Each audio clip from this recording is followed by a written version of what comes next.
Top 10. Congressman Marley Hofer Hasim, Lanao del Sur, 2nd District. Isang respetadong leader at negosyante mula sa Lanao del Sur. May mga investment sa real estate, transport at lokal na negosyo. Kilala sa advokasya para sa kababaihan at kabuhayan sa Mindanao. Patuloy na nakikilala. Top 9. Congressman Bernadette Barbers, Surigao del Norte, 2nd District. Anak ng dating Senador Robert Barbers ng Surigao, may interes sa turismo at real estate development sa probinsya. Kilala sa pagsuporta sa mga proyektong pampabuti ng kabuhayan. Top 8. Congressman Alexander Ayek Pimentel, Surigao del Sur, 2nd District. Dati siyang mayor ng Tandag City at ngayoy kinatawan ng ikalawang distrito. Mahigit 2 dekada nang nasa serbisyo publiko. May mga negosyo at ari-arian sa Surigao del Sur at karatig lugar. Estimated net worth. Top 7. Congressman Rufus Rodriguez, Cagayan de Oro, 2nd District. Isang batikang abogado at dating law dean, si Rufus Rodriguez ay matagal nang nagsisilbi bilang kinatawan ng Cagayan de Oro. Isa siya sa mga respetadong leader sa Kongreso, kilala sa paggawa ng mahahalagang batas para sa Mindanao. Mula sa kanyang legal profession, consultancy, at ilang investments nanggaling ang malaking bahagi ng kanyang assets. Estimated net worth. Top 6. Congressman Sitie Amina Quibranza de Maporo, Lanao del Norte, 2nd District. Isa ring leader mula sa Tanyag na pamilya de Maporo ng Mindanao.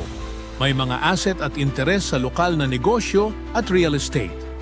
Aktibo sa mga programang pangkabuhayan at edukasyon ng kabataan. Estimated net worth 200 million pesos to 400 million pesos.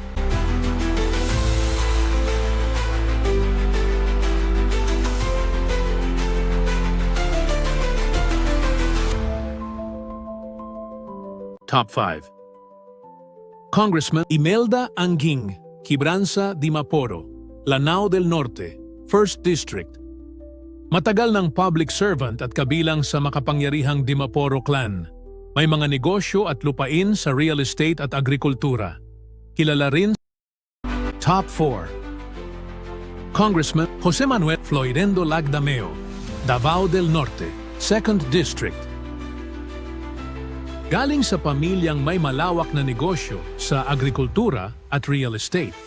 Konektado sa Damosa Land Group at iba pang investment ventures. Kilala sa kontribusyon ang pamilya sa ekonomiya ng Davao Region. Top 3. Congressman Sia Alonto Adiong, Lanao del Sur, 1st District. Miyembro ng kilalang Maranao Political Clan sa Marawi. Aktibo sa mga proyektong pang-imprastruktura at rehabilitasyon. May mga ari-arian at negosyo sa Lanao at Karatig Probinsya.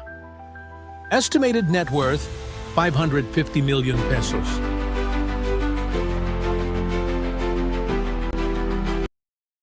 Top 2. Congressman Ismael Toto Mangudadatu, Maguindanao del Sur. Isang bihasang leader mula sa Maguindanao na may malawak na karanasan sa pampublikong serbisyo. Bilang dating gobernador at kasalukuyang kongresista, nakapagpatayo siya ng mga infrastruktura at proyektong pangkaunlaran sa kanyang lalawigan. May mga Top 1. Congressman Claude Bautista, Davao Occidental. Ex-gobernador at negosyante sa agrikultura at energy sector. Kilala sa lawak ng kanyang lupain at mga negosyo sa buong Mindanao. Marami rin siyang proyekto para sa modernisasyon ng agribusiness. Estimated net worth 1.2 billion pesos.